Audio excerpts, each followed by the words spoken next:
દુકાન થકી જ આપણા ઘરની બરકત છે. એમ ત્યાં પાવલીની કમાણીને બરકત કહેવાય, ઈ તો મને આજે જ ખબર પડી હો ભાઈ.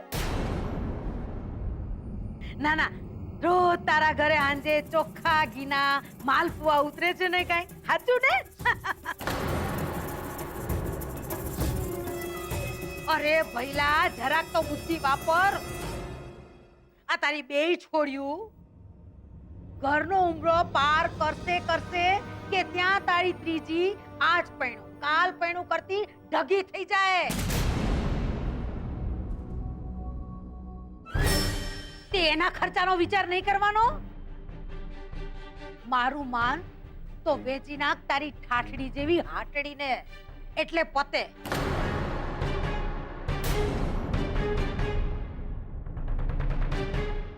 કડવું લાગશે પણ હકીકત છે મોહન કે મણ ઘાસ ખવડાવીએ વસુકેલી ગાય વાછડા નો દે.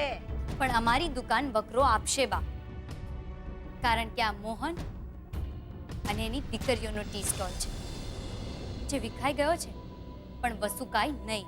ઈ તારે જી માનવું હોય ઈ માન, પણ એક વાત કહી દઉં છું મોહન,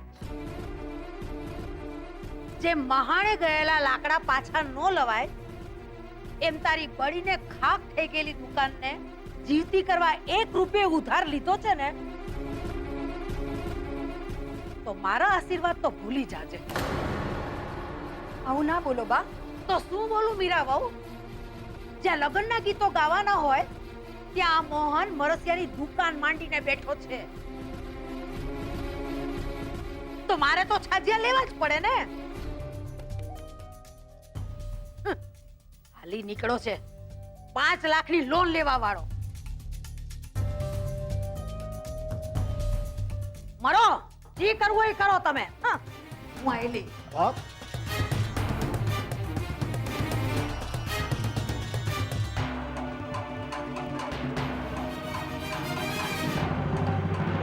જો તારે ડામ દેવા હોય તો ડામ દઈ દે ને 2-4 પથ્થર મારવા હોય તો એ પણ મારી લે, પણ પ્લીઝ આ સુશાંત સાથે પિક્ચર જોવાની સજા ના ફરમાવો. અરે એમાં સજાની ક્યાં વાત આવી? અને હું તને ક્યાં સુશાંતની સાથે એકલા મૂવી જોવાનું કહું છું? હું પણ તો છું ને સાથે. માની જાને મારા માટે પ્લીઝ. અને તને ખબર છે ને કે આઈ લવ યુ નહીં બોલતી? કેમ? કેમ શું? તને ખબર છે જ્યારે તું આઈ લવ યુ બોલે છે ત્યારે શું મને મને कुछ कुछ होता है, एम જ ને? હેલો રૂપેશ, કેમ કઈ બોલતો નથી? કઈ પ્રોબ્લેમ છે? પ્રોબ્લેમ તો છે જ ને. તને ખબર છે પપ્પાએ બધા ડેબિટ કાર્ડ ક્રેડિટ કાર્ડ લઈ લીધા છે અને જે કેશ છે એ મેં આપણી સેફટી માટે રાખ્યા છે. એમાં મૂવીનો ખર્ચો લગભગ 1500 થી 2000 તો ઉડી જ જવાના ને ઉપરથી સુશાંતને સહન કરવાનો અલગ. તો નહીં કરતો સહન. તે શોલે જોયું છે ને? તું મગર એક મારોગે ગબ્બર તો હમ 4 મારેંગે. પછી તો વાંધો નથી ને? ઠીક છે પણ પહેલા એ તો કે પિક્ચર કયું છે? મૂવીનું નામ છે ફિશ લવ. ફિશ લવ? આ કેવું ભંગાર નામ છે. અરે નેટ પર મૂવીના રિવ્યુઝ પણ ભંગાર જ છે. કોઈ છોકરી માછલીના પ્રેમમાં પડે છે અને પછી સ્ટોરી આગળ વધે છે. એ નહીં, હા પ્લીઝ, આ તો જરાય સહન થાય એમ નથી. રૂપેશ પ્લીઝ, મમ્મીએ ખાસ કહ્યું છે. અને આમ પણ પાસપોર્ટના ઇશ્યુ વખતે સુશાંતે પપ્પાની સાથે જે ઊંચા અવાજે વાત કરી હતી ને, એના કારણે કિંજલ બહુ જ અપસેટ છે. અને એમાં ને એમાં જો સુશાંતની સાથે એ ઝઘડી મરીને એટલે આપણી પણ સગાઈનો ડખો થઈ જશે. સો પ્લીઝ તું સુશાંતને સહન કરી લે મારે ખાતર. અને તને ખબર જ છે કે હા ખબર છે, 1 નંબરની બ્લેકમેલર છે તું. આઈ લવ યુ કહીને મારી બોલતી બંધ કરાવી નાખે છે. પણ જો કહી દઉં છું, કિંજલ અને તું વચ્ચે જ બેસજો, સુશાંતની બાજુમાં હું નથી બેસવાનો બસ. હા બાબા, તું એની ચિંતા નહીં કરશે જ. પણ ચાલ 3 વાગે મળીએ. અરે પણ ડિનરનું શું? હેલો સેજલ પણ છે ને, એક દિવસ મને ઠંઠન ગોપાલ કરી નાખશે. અરે બેબી, તારી વાતો ડામ જેવી દજાડી રહી છે, પણ હું એ મજબૂર છું. 5,000 નાની અમાઉન્ટ તો નથી જ ને. એમ તો પછી સર્ટિફિકેટ પણ નતું બનાવડાવું. એક વાત સમજી લે રાહુલ, તારે જેટલા પણ જુઠ્ઠાણા ચલાવવાના હોય ને તારા ઘરના લોકો સામે ચલાવવાના. મારા સાથે નાટક કર્યા છે ને તો હમ તુમ્મે ઇતને છેદ કર દેંગે. સમજી ગયો ને આગળનો ડાયલોગ? ને બીજી વાત સાંભળી લે, 5,000 ની વ્યવસ્થા નથી કરી ને તો તારું બાઇક વેચતા મને જરાય વાર નહીં લાગે. અરે પણ ખુશ્બુ, હલો હલો, યાર ખુશ્બુ પણ જેને સમજતી જ નથી. પૈસા લાવો પૈસા લાવો, અને અહીંયા પપ્પા છે જે કહે છે બાઇક ક્યાં છે બાઇક ક્યાં છે. તો કરું તો કરું છું. એ બીજા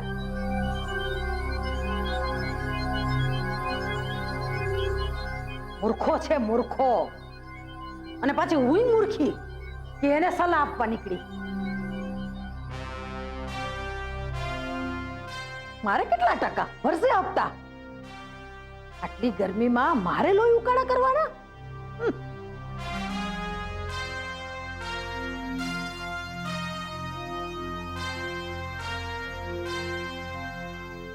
હો હો છે.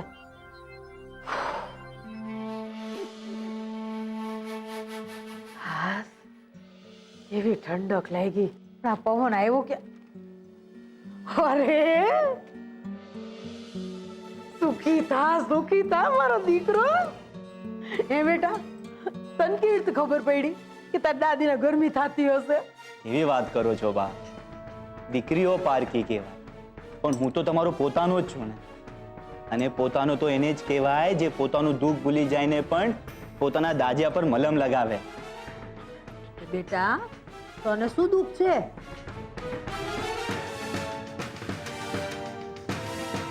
કાંઈ નહીં બા. હામું જો તો, મારી હામું જો.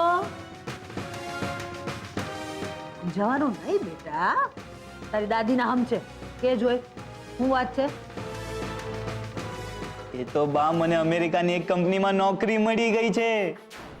હાય હાય, એ મારી સંતોષી માં, તે આ વાતથી મૂંઝાતો હતો? જો બેટા, જરાય ચિંતા નહીં કરતો કે તું વાં છો, દાદી અહીં છે. અરે તારી ભેડી ભેડી જાયલી આવીશ વાં. બા એ વાત નથી, કંપની અમેરિકાની છે પણ એની ઓફિસ અહીંયા સુરતમાં જ છે. એમ? કાઈ નહીં, અમેરિકાની કંપની તો ખરી ને. આજે નહીં તો કાલે 2 વર્ષે ઉડશે તો ખરી ને. આપણે ઉડશું હારે હારે. એની ક્યાં ના છે બા? પણ બા એક પ્રોબ્લેમ છે. એક કંપની વાળા ટ્રેનિંગ આપવા માંગે છે અને ટ્રેનિંગ માટે 5,000 માંગે છે. હોતું હશે કઈ? ખાલી નીકળ્યા છે? ના ના, એક તો કામે કરવાનું ને ઉપરથી ફદીએ આપવાના. ખોટાડીના પેટના લાગે છે. ના બા, એવું નથી. જો બા, શું છે કે એ લોકો પહેલા ટ્રેનિંગ કરાવે અને એકવાર ટ્રેનિંગ પૂરી થઈ જાય ને પછી સીધે નોકરીએ. ને બા તમને ખબર છે સ્ટાર્ટિંગ પગાર કેટલો છે? 2 લાખ રૂપિયા. એક કામ કર ને, રાઘવને કે ને ફટ દઈને આપી દેશે તને. ના બા, વસુલીભાઈ જોડે જે થયું ને એના પછી મારું મન થોડું પાછું પડે છે. ક્યાંક પપ્પાને એવું ના લાગે કે આ પૈસા પણ. ખબરદાર, ખબરદાર, જો કાંઈ પણ બોલ્યો છું ને તો. એક કામ કર, હાલ મારા ભેળો. એ પપ્પા, હાલ કહું છું, ઉભો થા, હાલ. હેલો હેલો, હાલ કહું છું.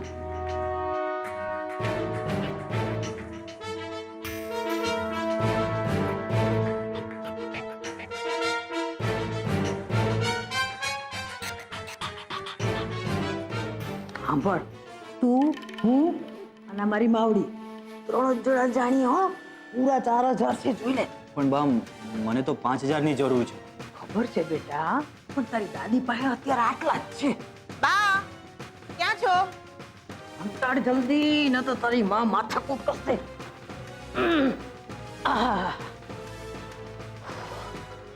બા હા આ જરા પૌવા ચાખીને કોને કેવા બન્યા છે? મીઠું મરચું તો બરાબર છે ને?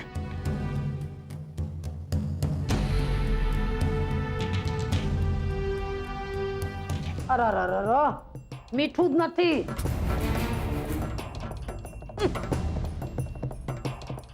પણ બા મેં તો આમાં મીઠું બરાબર નાખ્યું હતું. હું પૌવાની વાત નથી કરતી, તારી વાત કરું છું. તારામાં મીઠું જ નથી.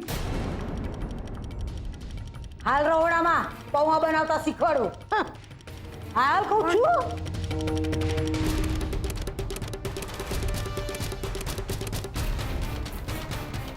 ₹4,000 તો મળી ગયા, બીજા 1,000 રૂપિયા ક્યાંથી લાવ?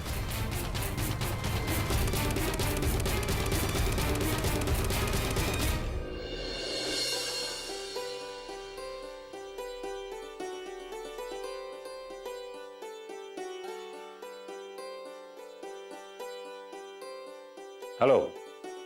હાજી. નહીં, આપણે આજની મીટિંગ કન્ફર્મ રાખીએ. ઓકે, તમે ઓફિસમાં આવો, આપણે ડિટેલમાં વાત કરી લઈશું. Okay, yeah, thank you.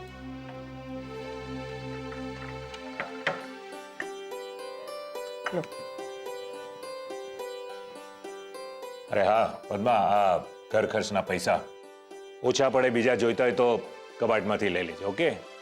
હા. શું વાત છે, ખાખરા ઘરે બનાવ્યા છે? હાસ તો તમને ભાવે છે ને એટલે.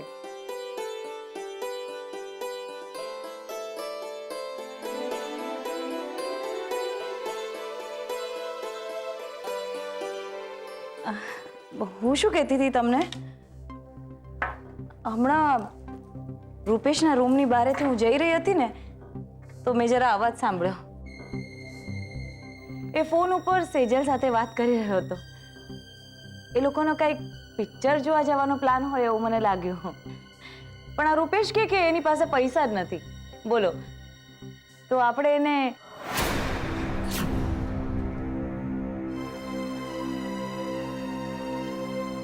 શું કહેતી હતી તું? જો પદ્મા, હું જાણું છું કે તારી અંદરની માં રૂપેશને, સોરી, બિચારા રૂપેશને મદદ કરવા માટે ઉતાવળી થઈ રહી છે. પણ એક વાત સમજી લેજે, તું જો આજે નબળી પડીશ ને તો રૂપેશ આખી જિંદગી નબળો બનીને રહેશે.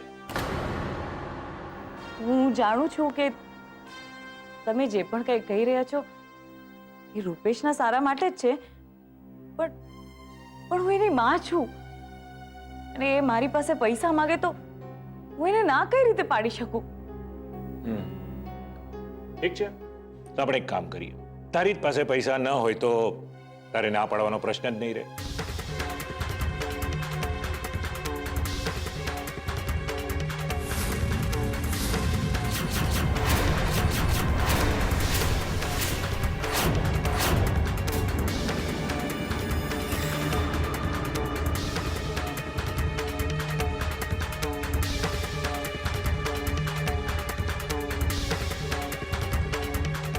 તમે આટલા બધા કઠોર કઈ રીતે બની શકો છો?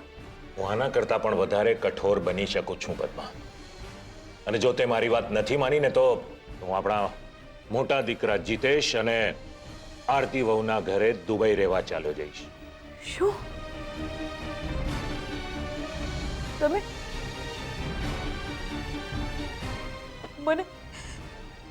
મને મૂકીને જતા રહેશો? જો આમાં રડવાની કઈ જરૂર નથી. ઓકે, તું સારી રીતે જાણે છે કે રૂપેશના મામલે મેં ક્યારે નથી જોઈ નાત કે નથી જોયું સ્ટેટસ, પણ દરેક વાતની કઈ હદ હોય કે નહીં? સગાઈની તારીખ માથે આવીને ઊભી છે અને ભાઈ સાહેબને પોતાના પગ પર ઊભા રહેવાની પરવા નથી. તો મને ચિંતા ન થાય? ચિંતા તો મને થઈ રહી છે.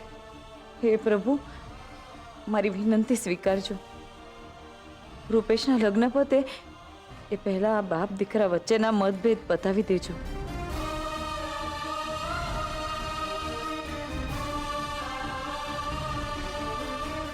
પતી ગઈ તારી પ્રાર્થના? હવે મારી વાત ધ્યાનથી સાંભળ. સગાઈના કાર્ડ્સના સેમ્પલ, એની ડિઝાઇન બધું ઓફિસમાં આવીને પડ્યું છે. એટલે આજે સાંજે આપણે મોહનભાઈના ઘરે લખાણ પાકું કરવા જવાનું છે. સાંજે તૈયાર રહેજો. ઓકે? હવે હું નીકળું. સાંભળો, હું જીતેશને ફોન કરીને કહી દઉં છું કે એ લોકો પણ અહીંયા આવવાની ટિકિટ બુક કરાવી લે. કોઈ જરૂર નથી.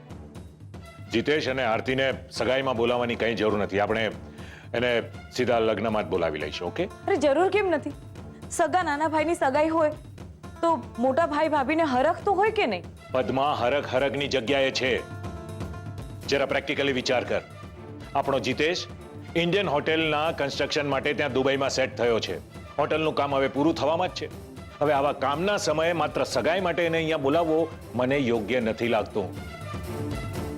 અને બીજી વાત, આરતી હવે ચોખ્ખું કહ્યું છે કે એમનો દીકરો કિંશુક એ પણ હવે ત્યાંના વાતાવરણથી ધીરે ધીરે એડજસ્ટ થવા લાગ્યો છે. પદ્મા, હું તને રિક્વેસ્ટ કરું છું, એટલીસ્ટ આપણો એક દીકરો લાઈફમાં સેટલ થયો છે તો એને સેટ રહેવા દે. જય જિનેન્દ્ર.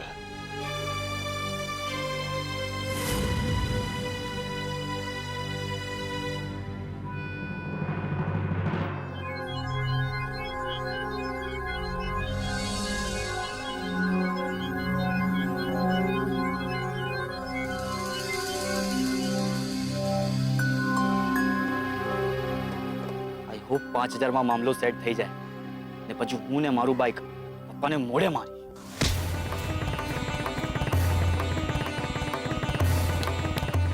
આમાં આને કહેવાય મોઢે મારવું. ચલ લાવ, હરી પત્તી લાવ, મારા પૈસા. હવે કોલેજમાં તો તે દંડી મારી છે, સ્કૂલે નતો જતો અને 5 કહીને 4 આપે છે. ના ના ખુશ્બુ, એવું નથી, પણ હકીકત તો એ છે કે આજે મારી પાસે આટલા જ છે. બાકીના હું તને કાલે આપી દઈશ, પાક્કું. कल किसने देखा है बाबू? एक मिनट, चल આજે આનો સોદો કરી જ દઈએ. નહીં ખુશ્બુ નહીં પ્લીઝ પ્લીઝ. જો હું આજે ઘરે બાઇક નહીં લઈ જાઉં ને તો પપ્પા મારી લેફ્ટ રાઈટ લઈ લેશે. પ્લીઝ તું સમજ. ટ્રસ્ટ મી, હું તને કાલે 1000 રૂપિયા લઈ દઈશ. Please, promise. તું મારા પગ પકડીને જે કરી રહ્યો છે તે રિક્વેસ્ટ છે કે પછી ભીખ?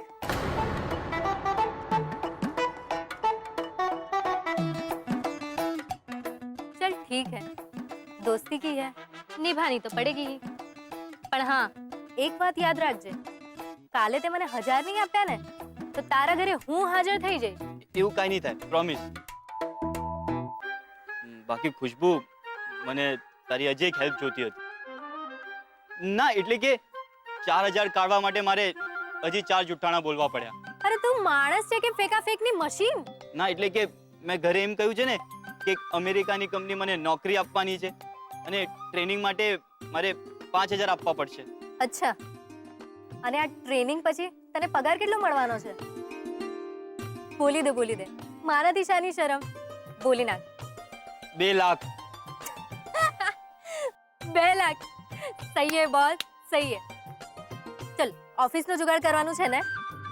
ઠીક છે, જો તારા 2 લાખમાંથી 6000 મારા, એક જ બાઇકનું સેટલમેન્ટ કરવાનું છે ને, અને 5 તારી અમેરિકન ઓફિસના, અને બાકીના 1,94,000 માંથી તું તારા જલસા કરને રાજા.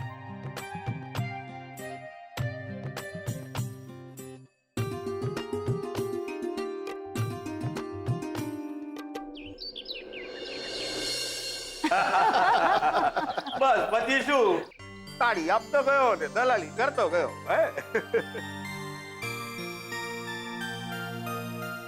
પણ ભાઈ ઘણીવાર તાળી આપવા વાળા હાથ તાળી આપી જતા હોય છે ને. જોયું બા, આને કહેવાય અનુભવની તાળી. એ તો ટપલી હે. બાકી શું ચાલે છે નવીનમાં? હા, નવીનમાં આ કાર્ડ છે. હા, રૂપેશ અને સેજલની સગાઈનું કાર્ડ છે. તમે લખાણ બરાબર છે કે નહીં એ જરા ચેક કરી લો, એટલે પછી હું એને છપાવવા આપી દઉં. કાર્ડ? પણ અમારામાં તો આવી કોઈ પ્રથા હોતી જ નથી. અરે મોહનભાઈ, પ્રથા કરતા હરખ વધારે મહત્વનો છે. અમારા દીકરા, મોટા દીકરા જીતેશની સગાઈ વખતે પણ આવા કાર્ડ છપાવ્યા હતા. પણ તમે ચિંતા નહીં કરો, આમાં તમારે તણાવવાની જરૂર નથી.